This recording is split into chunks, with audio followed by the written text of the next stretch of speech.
अस्सलाम वालेकुम। मेरा नाम डॉक्टर मुर्सलीन अली है और मैं एक कंसल्टेंट फैमिली फिजिशियन हूँ।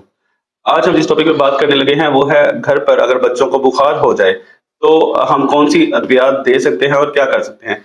ये देखिए पेरेंट्स ये हमारे घरों में एक बड़ा कॉमन सा प्रॉब्लम है कि बच्चे को रात के वक़्त या दिन के वक़्त जब डॉक्टर के पास एक्सेस नहीं है, उस वक़्त बुखार हो जाए तो क्या करना चाहिए? आपके घर में पैराडोल ड्रॉप्स अगर आपका बच्चा पैदाइश से लेकर 1 साल की उम्र तक का है तो आपके घर में पैराडोल ड्रॉप्स हर वक़्त मौजूद होने चाहिए।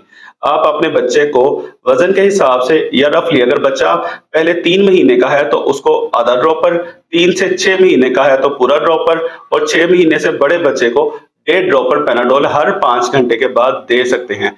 इसी तरह अगर आपका बच्चा 1 साल से 3 साल के दरमियान है तो कालपोल का सिरप 1 चम्मच यानी कि 5 ml आप उसको हर 5 घंटे के बाद दे सकते हैं।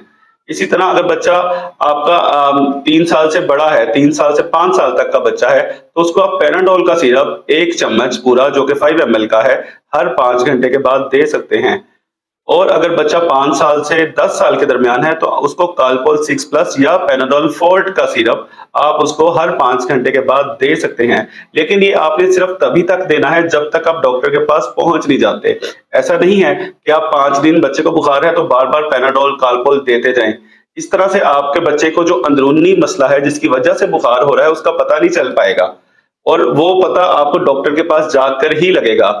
ये सिर्फ उस सूरत में है कि अगर रात के 12 बजे, 1 बजे या किसी भी टाइम पे बुखार हो गया तो बच्चे को फौरी तौर पर आप दें और फिर उसके बाद आप डॉक्टर के पास ले जाएं ताकि डॉक्टर उसको अच्छी तरह से मुआयना करके तशखीस कर ले। शुक्रिया।